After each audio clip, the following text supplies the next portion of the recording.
J'avais mis en Dieu toute mon espérance, et il s'est incliné vers moi. Il a écouté mes cris. Il m'a retiré de la force de destruction, du fond de la boue. Il a dressé mes pieds sur le roc. Il a fermé mes pas. Il a mis dans ma bouche un cantique nouveau, une louange à notre Dieu.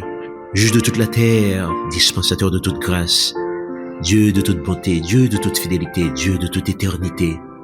Nous nous prosternons jusqu'à terre devant ta face bénie, pour contempler ta gloire, pour admirer tes merveilles, pour publier tes hauts faits. Tu sièges sur les chérubins, revêtu de splendeur et de majesté, et tu donnes la vie dans la vallée des ossements desséchés. Que ta grâce soit sur toute la terre. Merci d'être venu, merci pour l'évangile, merci pour la vie éternelle. Merci d'avoir fait de nous des rois et des prêtres, des fils et des filles, des serviteurs et des servantes, des héritiers de Dieu, des co-héritiers de Christ. Pardonne, soutiens, préserve et bénis ton peuple, ainsi que tous ceux qui s'apprêtent à étudier avec nous à la lumière de ta parole, et que ta bonne main soit sur nous. C'est notre prière dans le nom de Jésus, notre Seigneur et notre Dieu. À lui seul la gloire au siècle des siècles. Amen. Salutations à tous, moi c'est Charles-Henri Pierre. Dans la dernière vidéo, nous disons que on n'est pas capable de prendre l'évangile du Nouveau Testament et la loi de l'Ancien Testament pour mettre seulement dans l'époque que généralement il compte dans la Bible, c'est-à-dire avant la première venue de Jésus-Christ pour l'Ancien Testament et après cette première venue pour le Nouveau Testament. Nous avons constaté en effet, Jean que nous avons dans Apocalypse 14 verset 6, que la parole de Dieu est éternelle et que la loi de Moïse l'était guettant à l'œuvre, 1. Avant la création du ciel et de la terre, 2. Dans le jardin d'Éden, 3. Du jardin d'Éden au déluge, 4. Après le déluge, jusqu'à ce que Moïse était venu, jusqu'à l'avènement de Moïse, 5. Durant tout Ancien Testament, 6.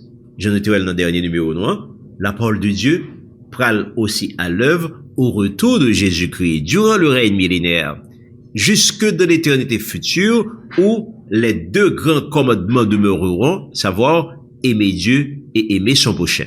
Voilà donc la loi de Moïse qui est à l'œuvre de l'éternité passée à l'éternité future. Mais avec un petit hiatus, c'est-à-dire avec un petit intervalle que il est capable de dire que certains monde dit que la loi pas de mise, que la loi caduque, les périmés. Si laps de tout ça, c'est le temps que nous vivons là, le temps présent. Est-ce que c'est vrai? Est-ce que nous sommes capable de dire que la loi de Moïse est opérationnelle de l'éternité passée à l'éternité future et que c'est dans le temps pas nous seulement que n'est pas à l'œuvre? Qui ça passe exactement? Et puis on dit que n'est pas à l'œuvre, il a cité tout un certain nombre de versets, à peu près entre 15 à 20 versets cité. Nous joignons dans Romains 3, 20, Romains 4, 13, 16, Romains 6, 14, Romains 7, 3, 6, Romains 7, 8, 12, Romains 14, 5, 1, 1 Corinthiens 10, 25, Éphésiens 2, 14, 16, Galates 3, 10, Galates 3, 24, 25, Galates 4, 10, Galates 5, 1, Galates 5, 4, Éphésiens 2, 14, 16, Colossiens 2, 16, 1 Timothée 4, 4, à 15, 28, 29. Tout verset ça, il dit à peu près la même chose, à savoir que nous ne sommes plus sous la loi, nous pas sous la loi encore, nous sommes sous la grâce évidemment, nous pas sous la loi encore. Christ est la fin de la loi, nous ne sommes plus sous cette malédiction. Malheur à un monde qui mettait tête li sous la loi. Si on monde observe, on nous fait pour observer tout. Vous observez les jours, les mois, les temps, les années, je crains d'avoir travaillé inutilement pour vous. C'est pour la liberté que Christ vous a affranchi. Mangez de tout ce qui se veut au marché. Tout est sanctifié par la prière. Donc, c'est à peu près, tout dit à peu près, ça ne se dit là. Donc, est-ce que, vous capable de dire que le chrétien, il est sous la loi? Est-ce que le chrétien, est-ce que le pas une liberté totale pour la vie? Est-ce que les pas une liberté totale pour l'agir, gens que l'État doit agir? Mais n'oubliez que là, où dit ça, le homme vle kembe dans le ça, c'est que, ou mettez Paul en contradiction, tout d'abord avec tête pâle, parce qu'il dit un paquet d'autres bagages qui différents, qui dos à dos avec sa société là, ou mettez Paul en contradiction avec lui-même, en contradiction avec l'apôtre Pierre, avec l'apôtre Jean, avec l'apôtre Jacques, avec Jésus-Christ, avec la Trinité, ou mettez Paul en contradiction avec tout le monde ça, Et ou même mettez Paul en contradiction avec John Wesley et Martin Luther, qui ont même tout été intéressés à ce sujet ça, à savoir, est-ce que chrétien, les doués pratiquer la loi toujours? Est-ce que chrétien, ils sous la loi toujours? Donc, ils étaient intéressés à ce sujet ça, et ils étaient essayé de répondre. Nous parlons de réponse que vous avez à, justement, question ça. Première que nous avons dit, est-ce que vraiment Paul en contradiction avec tête-lé? Parce que loi la Bible là, on joue que Paul t'a abordé ce sujet ça, évidemment, dans Galates, dans Romains, dans Éphésiens, dans Colossiens. Mais nous pas capable de vue que Paul t'a écrit 13 dans 27 livres qui sont dans le Nouveau Testament. Et que dans toute l'autre portion, ça, il dit des choses qui, dos à dos, avec ça, nous nous entendons là, Donc, est-ce que là, c'est pas en contradiction que ça y est? Est-ce que Paul pas en contradiction avec tête-li? Tout d'abord, le premier que nous avons dit, c'est que, il aussi, t'es pas aussi dans Paul, mais pas citer tout Paul, évidemment. Les noms, commencer à analyser les écrits de Paul, un certain nombre de choses que nous jouons. Par exemple, dans Acte 22:3, il déclarait, il est juif, né à Tarse, en Cilicie, mais il était élevé dans la ville sacerdotale en Cilicie, et instruit au pied de Gamaliel, dans la connaissance exacte de la loi des pères, de la loi de ses pères. Dans Acte 24:14, mais qui ça que nous jouons, il dit, m'a servi, bon Dieu, que papa m'a été servi, selon la tradition qu'ils appellent une secte. Et moi, quoi dans tout ce qui est écrit dans la loi et dans les prophètes. Dans Philippiens 3:6b, il a ajouté que l'irréprochable à l'égard de la justice de la loi. Il confirme ça dans Acte 25, verset 8. Il dit, pas jamais fait rien qui est coupable contre la loi des Juifs, contre le temple, contre César. Dans Acte 21, 17, 26, nous joignons Paul à Jérusalem, en train de se conformer aux exigences de la loi au sujet de vœux. De plus, dans Romains 2:13, l'apôtre des païens fait une déclaration plutôt bizarre. Pour un monde qui bat la liberté aux autres à l'égard de la loi. Qui ça le dit? Mais qui ça le dit? Il dit, ce ne sont pas ceux, en effet, qui écoutent la loi, qui sont justes devant Dieu, mais ce sont ceux qui la mettent en pratique. Donc, c'est moun qui mettent la loi en pratique, qui pourra le justifier devant Dieu. C'est ça que Paul dit dans portion ça. Il reconnaît donc que c'est moun qui observent la loi, qui juge devant Dieu. Est-ce que là, les pour ou bien les contre la loi de Moïse? Dans Romains 3:31, pour que nul n'en ignore, il a ajouté, annulons-nous donc la loi par la foi? Loin de là. Au contraire, nous confirmons la loi. Voilà Paul qui a confirmé la loi. Il y a une portion encore qui montre Paul en train d'observer scrupuleusement la loi de Moïse. Nous t'ai cité, entre autres, Acte 13, 42, 43, côté que Paul et Barnabas et les autres, eh bien, ils ont été invités à parler de la synagogue durant 2 sabbats successifs. Donc, les voilà qui observent le sabbat. Dans Acte 16, 1, 3, Paul révèle Lystre, eh bien, là, il rencontre Timothée, et il voulait prendre Timothée ensemble avec elle. Mais avant qu'il fasse ça, il s'est au concile. Dans Acte 17, 2, nous joignons Paul qui revient à Thessalonique. Selon sa coutume, il est entré dans la synagogue et il commence à enseigner, et il fait ça pendant 3 sabbats successifs. Dans Acte 18, 18, nous joignons lui en Syrie, côté que, il revient avec Priscille et Aquilas. Nous joignons que, il fait raser tête li à Sancré, car il était fait un vœu. Nous t'avons aller dans nombre 6 pour nous, particulièrement dans verset 18 de nombre 6 pour nous, instruction relative au vœu de Naziréa. Dans Acte 24, 14, dans pas ça, eh bien, Paul rappelait que, il croit dans tout ça que la loi dit, et dans tout ça que les prophètes disent. Dans Acte 25, 8, eh bien, Paul comparaît devant le gouverneur Festus, il a accusé lui, c'est-à-dire les principaux sacrificateurs, il a accusé lui, eh bien, que, il n'a pas respecté la loi de Moïse. Qui ça, Paul parle de Paul dit comme ça, pas jamais fait rien qui est coupable, ni contre la loi des Juifs, ni contre le temple, ni contre César. Dans Romains 4:15, nous jeunes que le dit, là où il n'y a point de loi, il n'y a point non plus de transgression. Côté que par la loi, par une transgression, on ne peut comprendre ça. Dans Romains 7:12, il dit, la loi est donc sainte, et le commandement saint, juste et bon. Dans Romains 13, 9, 10, l'amour est l'accomplissement de la loi. 1 Corinthiens 7, 19, il déclarait, observer les commandements de Dieu, eh bien, c'est ça qui est important pour tout le monde faire. Différentes portions montrent clairement que Paul, loin d'être un apôtre de l'anarchie, c'est-à-dire un monde qui pas croit dans la loi, qui pas d'accord, qui dit que le pas sous la loi, c'est l'anarchie, eh bien, il croit plutôt que tout ce qui est écrit dans la loi et les prophètes, il observe scrupuleusement les différentes recommandations de cette loi. Mais, dans le même temps, selon ce que nous théorisons au début de cet exposé, il affirmait également la caducité de la loi. Parce que nous avons oublié ça, qu'il était dans 15 de versets, il était dit que la loi est périmée, nous ne sommes plus sur la loi. Et bien, comment comprendre cette apparente contradiction? Est-ce que Paul soit hypocrite, qui dit yon bagay et qui fait yon l'autre bagay? Deuxième bagay que nous avons dit, c'est que Paul, eh bien, non seulement que l'on en contradiction avec lui-même, il déclare ça qu'il déclare au début de l'exposé, mais il en contradiction également avec l'apôtre Pierre.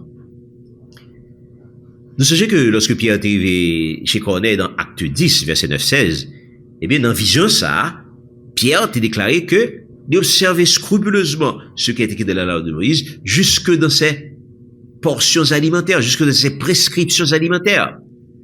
Vous savez, il t'a déclaré que il n'a pas jamais mangé rien d'impur de sa vie.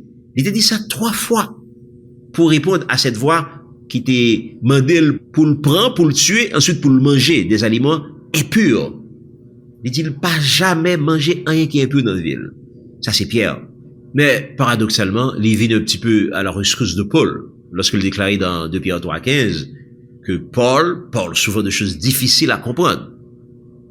Donc, il y a des gens qui mal affirmés, qui mal connaissent la parole, et bien, ils tordent sans parole là, et cela pour leur perte. Ils ont induit monde en erreur, et eux-mêmes, ils n'ont pas de vérité à nos plus tôt. Là, dans Acte 21, nous jouons Pierre, Jacques, Jean et les autres, et bien, ils sont à Jérusalem. Et là, nous jouons que les Juifs, ils ont converti par milliers. Ça, c'est Acte 21. Et tout le monde sait, tout nouveau converti sait, ils ont zélé pour la loi. Nous devons rappeler que, dans l'époque ça, les Saintes Écritures, eh bien, ils étaient constitués exclusivement par l'Ancien Testament. La Bible, quand on parle de la Bible dans l'époque ça, eh bien, il doit parler de l'Ancien Testament. Là, il dit que ils ont zélé pour la loi, ils ont zélé pour l'Ancien Testament. Voilà donc des mondes qui fait convertir à Jérusalem, qui zélaient pour la loi.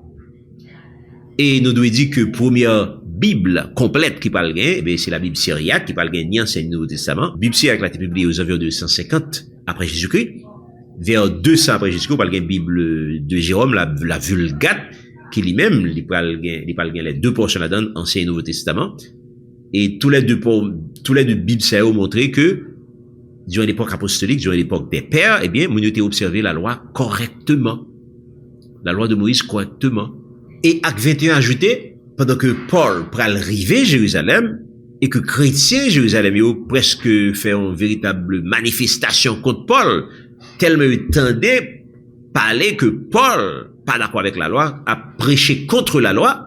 Eh bien, elle arrive dans les oreilles apôtres, et bien, qui ça apôtre dit Paul, les réunis, qui ça que dit Paul, mais dit Paul comme ça, ah, mon cher, ça passé, pour nous comprendre, pour nous connaître que ou même tout, ou pratiquer la loi, que ou même tout, ou pas contre la loi, ou d'accord avec la loi, eh bien, mais ça pour faire. L'on parle de Jérusalem, il y a 4 personnes qui fait un vœu de Naziréa, eh bien, on prend dépense 4 personnes, c'est-à-dire qu'on l'on fait vœu de Naziréa, il faut qu'on rase les cheveux, mais on paye dépense pour raser les cheveux pour tous les 4 personnes, et pour nous sanctifier ensemble avec eux, on faire vœu à tout, et puis laisse à tout le monde apprendre que, puisque ou même font vœu de Naziréa, en d'autres termes, ou pratiquer un rite de l'Ancien Testament, un rite, justement, de la loi de Moïse, donc laisse à tout le monde constater que ou même tout, ou d'accord avec la loi de Moïse, que, ou sur la loi de Moïse, que, ou pas de problème avec la loi de Moïse. Paul fait exactement ça que apôtres, ça que disciples disent, et puis c'est comme ça que il résout le problème. L'autre bas que nous avons dit, c'est que l'enseignement de Paul sur la caducité de la loi, il mettait en contradiction également, non seulement avec Pierre, mais également avec Jacques, l'apôtre Jacques. Qu'est-ce que la Bible dit dans ça? Non seulement Jacques était présent dans Acte 21 au concile de Jérusalem lorsque tout apôtre était réuni pour te statuer sur le problème de Paul, donc il était pas opinion pas le tout, donc il était d'accord avec ça que il était demandé pour te faire, il demandé Paul pour te faire, donc ici on a un monde qui demandait Paul pour Paul te raser tête pied. Eh bien, mais Jacques va l'ajouter dans l'épître de Jacques, dans Jacques 1:22, il va dire que si on monde observe la loi et que ou péché contre Sion, et bien ou péché contre toute la loi. Ou faites pour observer tout, ou dès pour péché contre Sion là-dedans, c'est comme si vous péché contre tout ou coupable de toute ratio. C'est ça que l'enseignait dans Jacques 1, 22. Un peu plus loin, dans le verset 25 de Jacques 1, mais qui ça le dit, mais celui qui aura plongé les regards de la loi parfaite, la loi de la liberté, et qui aura persévéré, n'étant pas un auditeur oublieux, mais se mettant à l'œuvre, celui-là sera heureux dans son activité. Nous parlons également que Jean, l'apôtre Jean, il parle rejoindre en contradiction avec l'apôtre Paul. Parce que non seulement que Jean, il était présent au concile de Jérusalem, donc il était un homme qui demandait Paul pour le répondre à besoin, 4 personnes qui nous ont fait vœu. Donc Jean, c'est un homme qui demandait pour le faire ça.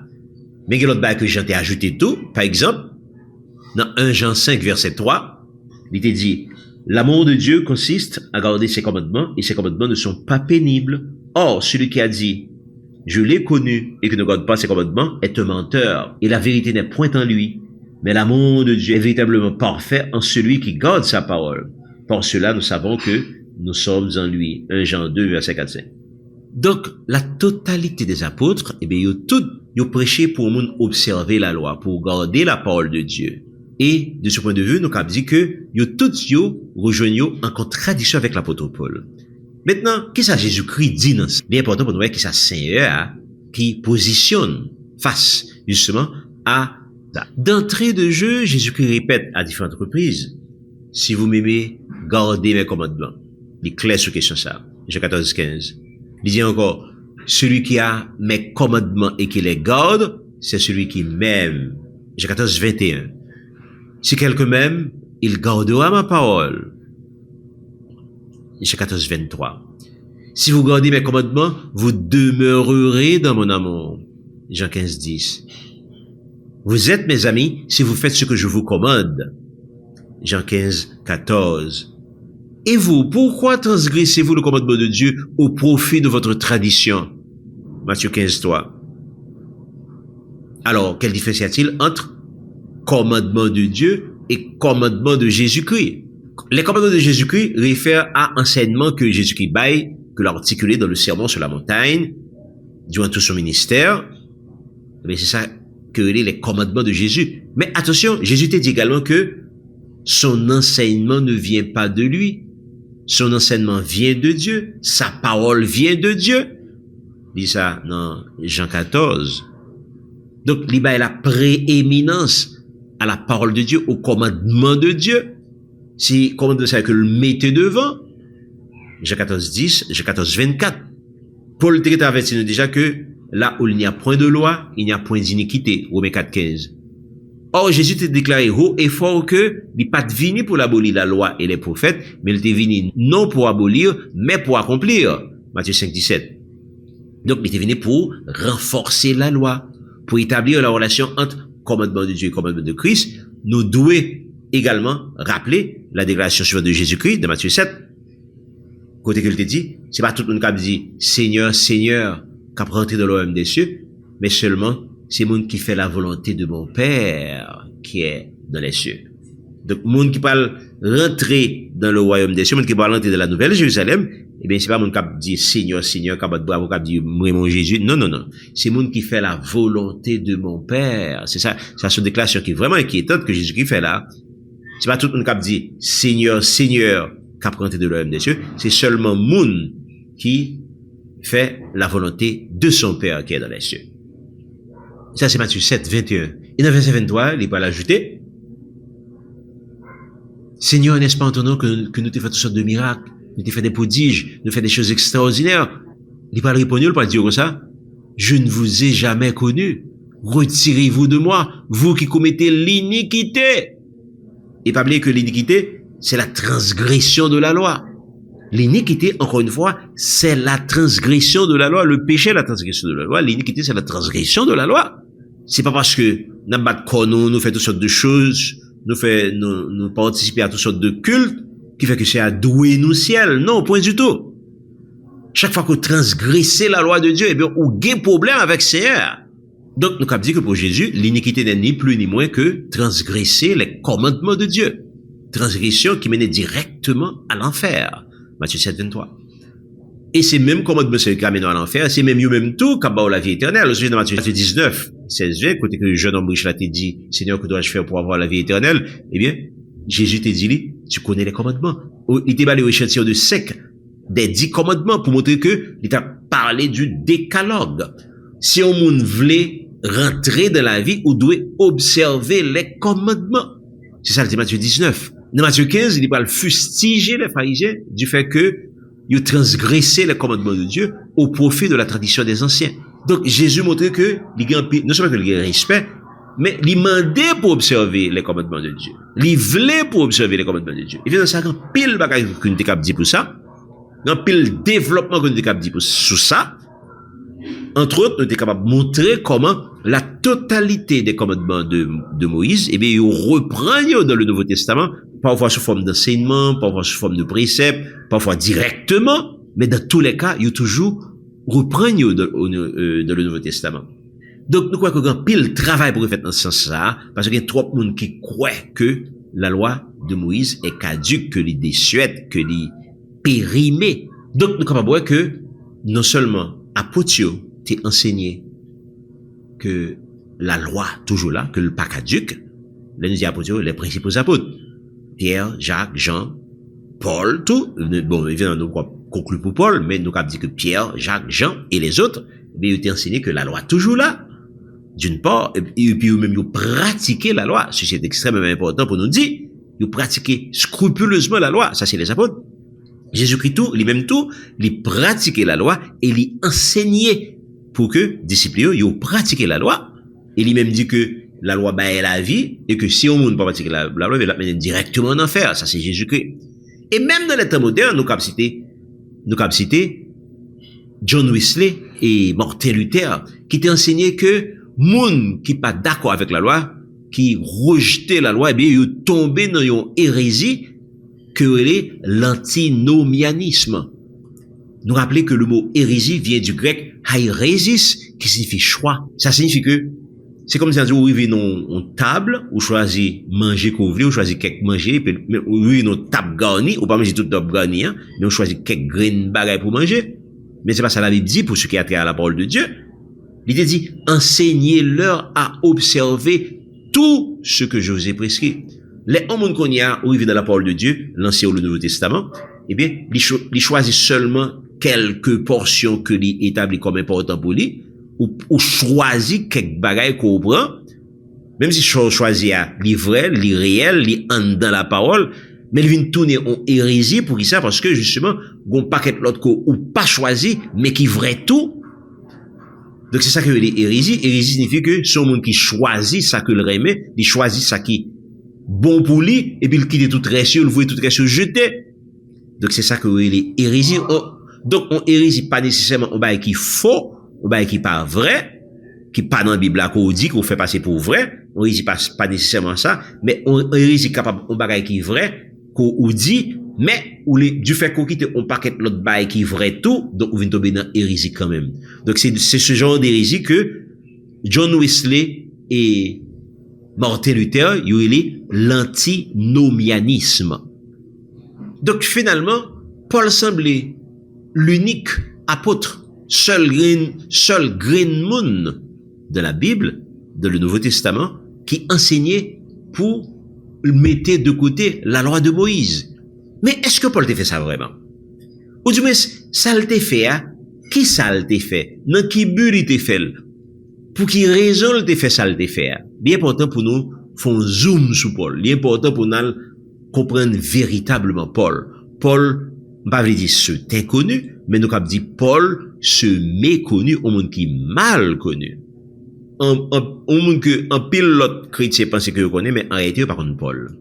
Parce que pas oublier que Pierre te dit dans 2 Pierre 3:15 que Paul, c'est un monde que bon Dieu fait en pile grâce, mais qui dit des choses parfois difficiles à comprendre.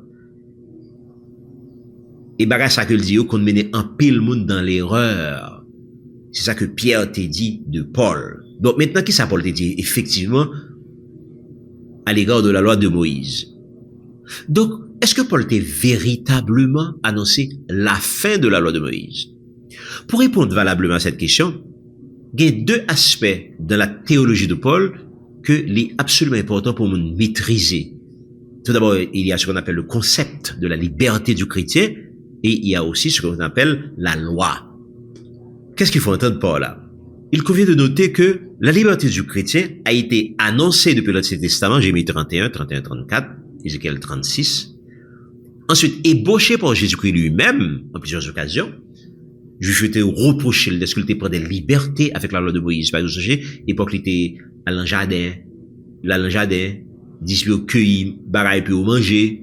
Et pas oublier que l'été fait ça, pas oublier que dans l'Ancien Testament, dans nombre, gon monde qui a été tué parce que justement, était jeune que tu vas chercher bois dans le jardin pour le faire manger. Et voilà que Christ lui-même, il prend liberté pour le faire manger même, ni lui-même, ni disciples, dans le Nouveau Testament. Donc, Christ prend effectivement des libertés avec la loi de Moïse. Ensuite, nous devons dire tout que la liberté du chrétien, eh bien, elle était articulée au Concile de Jérusalem, dans Acte 15, je ne t'ai pas parlé de Acte 15 tout à l'heure. Et je sais que dans Acte 15, les seules charges qui ont été imposées aux nouveaux convertis, d'origine païenne, eh bien, il y a été du nombre de 4. C'était de s'abstenir des viandes sacrifiées aux idoles, du sang, des viandes étouffées, de la débauche. Des viandes étouffées de la débauche. Donc, il était libre à l'égard de tout le reste. Donc, il était libre, par exemple, pour adorer seulement les dimanches, sans que pas adorer les jours de sabbat. Il était libre pour pas observer les fêtes de l'Éternel. Il était libre pour que il adore les jours que ouvre qui dit qui fait au plaisir. Il était libre pour manger tout ça qui vient dans le marché, pour manger viande cochon par exemple. C'est sans seulement que pas de doit manger, il pas de doit manger sang, il pas de doit manger viande étouffée, il pas de doit manger viande sacrifiée aux idoles, mais on libre de tout le reste. Si l'idée de Dieu manger viande canard, il peut manger. Si l'idée de Dieu manger viande cochon, si l'idée de Dieu manger griot, il est capable de manger. C'est ça que le concile de Jérusalem t'a dit. Mais attention, voilà un concile qui baille nouveau converti droit et baille en pile liberté, bien que l'idée au dit agit. Mais comment un droit qui vient arriver tout? Apôtre dit pour faire un bagaille, mais au même il fait l'autre bagaille. Apôtre baille au droit pour manger ça ou vle dans le marché, puis manger cochon, puis manger canard, puis manger homard, puis manger crabe, mais au même pas jamais manger bagaille comme ça. Parce que ce sont des choses qui sont pures. Après tu pas manger bagaille comme ça. Puis il au droit puis manger toute pile bagaille ça mais puis pas jamais mettre bagaille comme ça dans bouche lui-même. Yo même yo adoré seulement les dimanches, mais après yo même yo adoré seulement les samedis. Alors, question qu'on a posée, est-ce que eux-mêmes sont bon hypocrites que eux qui permettent de faire un bagaille mais que eux-mêmes yo fait un autre bagaille qui est totalement opposé à ça que yo mando pour faire? Est-ce que sont bon hypocrites que eux? Donc est-ce que on a dit que apôtre c'est un bon hypocrite que eux? Non, loin de là. Tout simplement, ils permettent aux nouveaux convertis d'origine païenne de prendre certaines libertés à l'égard de la loi de Moïse, mais que eux-mêmes n'ont pas besoin, parce que eux autres, les apôtres, ils ne sont pas des bébés dans l'évangile, ils ne sont pas des nouveaux convertis. Donc, les gens qui prennent liberté, ce sont des bébés dans l'évangile, ce sont des nouveaux convertis d'origine païenne. Et eux-mêmes, on pas dire qu'ils tombent dans la catégorie ça. Donc, c'est la raison pour laquelle, on croit que bébé gagne une attitude à l'égard de la loi de Moïse qui est totalement différente de l'attitude que apôtres, eux-mêmes, ils gagnent à l'égard de cette même loi. Donc, c'est important pour nous faire différence ça, et c'est là ça nous cap comprendre, pour ça que des gens, justement, qui prennent certaines libertés à l'égard de la loi de Moïse, et bien, à l'égard de la loi de Moïse, et bien, gens qui prennent liberté, à savoir qui mangent ça ou vle, qui adorent le ou vle, donc, ils ont affirmé ainsi qu'ils sont des bébés dans l'évangile. Même si ils ont 10 ans de l'évangile, même si ils ont 20 ans de l'évangile, même si ils ont 50 ans de l'évangile, mais ils sont encore des bébés dans l'évangile. C'est important pour nous noter ça. Et en tant que bébé, justement, il y a une série de bagailles que ils n'ont pas qu'à faire. En tant que bébé, il y a des limites dans initiative que qu'on prend dans l'évangile là. Malheureusement, c'est pas ça que nous constatons parce que bon, c'est de bagailles qui est réservé au bébé, ben, je dis à nous, que vous venez des normes, vous venez bailler comme normes, c'est-à-dire comme principe établi. C'est très malheureux que, comme principe établi, c'est très malheureux que, bagaille ça, vous venez développer comme ça, que vous venez faire comme ça. Mais, la Bible, claire sur question, hein. Un bébé est un bébé, il y a des bagailles que le café, il y a des bagailles que le pas café. Il y a des privilèges que le gagne, parce que privilège pour le faire salver, pour le manger salver, pour l'adorer l'œuvre, ça c'est privilège bébé, mais il y a un paquet l'autre privilège que le paie du tout. les privilèges de l'adulte, bébé a des que pas qu'à faire, par exemple, bébé a pas capable d'enseigner moun. Bébé que vous êtes, comment vous faites pas l'enseigner moun? Ou est-ce que vous imaginez un petit bébé qui a 5 ans qui peut enseigner au monde qui a 20, 25 ans? C'est pas possible. Est-ce que vous imaginez qu'un bébé qui peut diriger un service? Non, c'est pas possible. Donc, là, on dit que son bébé courrier, donc, ou tout retirer tête dans un certain nombre de choses, ou tout montrer, par exemple, au sujet que l'apôtre Paul te dit dans Timothée, dans le titre, les conditions à remplir pour être diacre, pour capable faire partie d'un certain nombre de groupes, d'un certain nombre de ministères dans l'église, mais justement, donc, il ne doit pas être un nouveau converti. Il ne doit pas être un bébé dans l'évangile. Donc, d'où la nécessité de grandir. Et tout le monde a montré nécessité ça. Jésus dit, soyez saints, car je suis saint. L'apôtre Pierre, répétez même là, il dit, soyez parfaits comme votre Père céleste est parfait. Et Paul dit, Paul lui-même tout, malgré que la parole est pour des bébés, mais il montre tout nécessité que le bébé doit grandir. Dans Éphésiens 4:11, il va dire ça que Dieu a donné et aux uns d'être apôtres, évangélistes, prophètes, pasteurs, pour l'édification des saints, pour leur permettre d'atteindre la stature parfaite de Christ. Jean-Paul dit même là tout, Jean-Paul parlait à ses petits-enfants. Donc là, Jean parlait à ses petits-enfants dans l'évangile, mais petits-enfants, c'est nouveau convertis, qui ont ses petits-enfants. Donc, il y a des conseils que le baillot, puis capable de grandir dans la foi. Donc, tout apôtre, il est clair sur question ça. Maintenant, deuxième bagage qui est important pour nous saisir dans la théologie de Paul, c'est pas seulement le concept de liberté, mais c'est également le concept de la loi. Les Paul, en plusieurs endroits, il dit que nous ne sommes pas sous la loi, mais sous la grâce. Mais de qui l'on a parlé là? Nous connaissons que les nous, à regarder en détail dans les livres de Paul, dans les évangiles, nous voyons que le Nouveau Testament parlait de au moins 8 types de lois. Il parlait de, par exemple, la loi de Dieu, dans Romains 7, 22, 25, Romains 8, 7, la loi de Moïse, Romains 3, 19, la loi du péché, Romains 7, 23, la loi du péché de la mort, Romains 8, 2, la loi de l'esprit de vie, Romains 8, 2, la loi de la foi, Romains 3, 27, la loi de justice, Romains 9, 31, la loi de Christ, dans Corinthiens 9, 21, la tradition des pères, c'est tout ça qui vient développer dans la loi de Moïse et qui pas sorti dans Moïse, qui sorti de la tradition des Juifs, qui est confinée dans le Talmud. C'est ça que est la tradition des pères. La tradition des pères, eh bien justement, en plusieurs endroits, nous voyons que la Bible parle de lui-même, particulièrement dans Acte 22, 3, dans Acte 24, 14. Également dans Galates 1, 14. Maintenant, est-ce qu'on est capable de dire comme ça que le chrétien, il n'est plus sous la loi de Dieu? Ça fait sens. Ou qu'a dit que il passe sous la loi de l'esprit de vie, du Saint-Esprit. Il pas fait sens toujours. Que chrétien, il passe sous la loi de Christ. Certainement que ça n'a pas fait sens. Il passe sous la loi de la foi. Oh, pas possible. Ou pas qu'à dire qu'il passe sous la loi de la foi.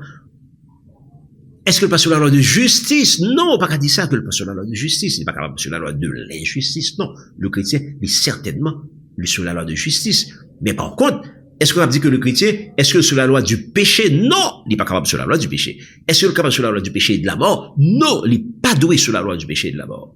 Donc, on a de commencer à comprendre que les Paul a parlé de la loi, il n'est pas précisé de qui loi a parlé, mais en réalité, si vous perdez du temps à regarder le contexte de déclaration ça on voit que la parlé ou bien de la loi du péché, ou bien de la loi du péché et de la mort. Et certainement, Paul ne saurait s'ériger contre la loi de Dieu, contre la loi de Christ, contre la loi de cet esprit, contre la loi de justice, contre la loi de l'esprit de vie.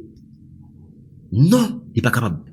Contre loi ça mais par contre, il est capable de dire que le nouveau converti, que le chrétien d'une manière générale, eh bien, il n'est pas capable sur la loi du péché, il n'est pas capable de continuer à faire péché toujours, Jean que le t'es fait ça avant que le t'es converti. Donc, nous avons commencé à comprendre de qui ça que la parlé. Et effectivement, l'on perd du temps à regarder les contextes, à regarder les différents contextes de ces déclarations, ouais que la parlé de la loi du péché, le chrétien n'est plus sous la loi du péché, le chrétien n'est plus sous la loi du péché et de la mort. Donc, il y a lieu de comprendre que notre Dieu est immuable, échangeable. Ça le dit à 6 heures, il va là-bas midi, il va là-bas 6 heures du soir. Il n'est pas changé langue, mais tout simplement, il va y de nouvelles façons pour que le monde capable d'appliquer la loi. Donc, je dis, est-ce que le monde capable de dire que chrétien n'est pas sur la loi de Moïse? Non, point du tout. Des débats que nous capable de dire dans ça, c'est que même le nouveau converti, même monde que pas jamais enseigné sur la loi de Moïse, il est gouba qui arrivé. Les gens sont arrivés dans le coin pour compte li. Ils arrivent face à un certain nombre de situations. Les gens connaissent d'avance qui ça le café et qui ça le pas café, qui ça le ka dit et qui ça le pas ka dit, qui action le ka poser et qui action li pas ka poser. Pour qui ça? C'est parce que justement, il y a un bagay qui écrit dans cœur li. La loi est déjà écrite dans son cœur. Qui fait le connaître, qui ça le ka fait, qui ça le pas ka fait, qui ça le ka dit, qui ça le pas dit, qui action le ka poser, qui action le pas ka poser. Et c'est là la différence. Et je dis, sous joignez au monde qui est à l'aise avec bouche li, qui dit salve li, qui pose action li, même si moun ça, il y a plus bel discours évangélique qui existait, même s'il compte toute Bible là par cœur, même s'il compte toute chant d'espérance là par cœur, du fait que moun ça li pas appliquer la parole de Dieu dans la vie, parce qu'il n'est pas jeune parole ça écrit dans le cœur li, on doit dire carrément que moun ça va convertir. Que moun ça li pas chrétien. Parce que, il était supposé que la loi écrit en dans le cœur. Il supposé gagner une série de bagages en dans le cap dit mais qui sort café mais qui sort pas café c'est pas monde pour qui seulement camper devant pour qu'ils font discours pour qu'ils font prédication pour non mais au fait pour jouer non ou même capacité pour connaître qui ça qui bon et qui ça qui pas bon. Donc c'est ça qui fait que je dis il est vraiment important pour nous connaître que la loi pas jamais changé mais c'est modalité de la loi qui changé, c'est façon que Jean-Jésus te dit là, il n'est pas venu pour éliminer la loi, non, mais il est venu pour accomplir la loi. Il n'est pas venu pour l'éliminer. Et maintenant, loi ça qu'on y a, il en dans cœur moun, il automatiquement en dans cœur moun. Et si ou pas jamais senti nécessité pour changer, si ou toujours attaché aux principes élémentaires de la loi, je te dis tout à l'heure, à savoir les viandes étouffées, les viandes sacrifiées aux idoles qu'on doit éviter, la débauche, etc. Donc, nous avons dit comme ça que, ou encore bébé, qui doit grandir, qui doit prendre qu'on grandit, bon, si l'on senti en eux même pour commencer à pratiquer d'autres choses, si l'on senti en eux même pour arriver plus loin dans l'évangile là, c'est là ça vraiment, qu'on va constater que tout le monde a constaté que, on grandit dans l'évangile. Et peut-être l'état de important pour nous ajouter tout, que, attention, les bébés de l'évangile, ils parlent dans le ciel tant que tout le monde, ils sauvent tant que tout le monde, même si nous n'avons pas jamais pratiqué ça, ils sauvent tant que tout le monde, même si nous n'avons pas jamais, ils mangent viande cochon, ils mangent des viandes sacrifiées, ils mangent viande cochon, ils mangent des viandes impures, etc. Donc, ils sauvent tant que tout le monde. Mais pas oublier, Christ dit, il y a plusieurs demeures de la maison de mon Père. Qui signifie que, dans le royaume des cieux, dans la Jérusalem céleste, il y a aussi ce qu'on appelle le quartier des bébés. Il y a des gens qui peuvent habiter ce quartier pour le temps et l'éternité, parce que tu es refusé grandi. C'est de loin après Abraham, Isaac et Jacob. C'est de loin après ce gros serviteur de Dieu. Mais il n'est pas capable de pratiquer Mounsaïa parce que Mounsaïa peut habiter dans le quartier des bébés. Donc, il est important pour nous comprendre quelle est la volonté de Dieu pour notre salut, pour notre vie sur cette terre, pour notre vie dans l'éternité. Donc, nous devons grandir. Nous pas devons être dans le même enfantillage, mais c'est ça qui va permettre que nous atteignions de nouvelles dimensions dans la foi. Que bon Dieu bénisse nous.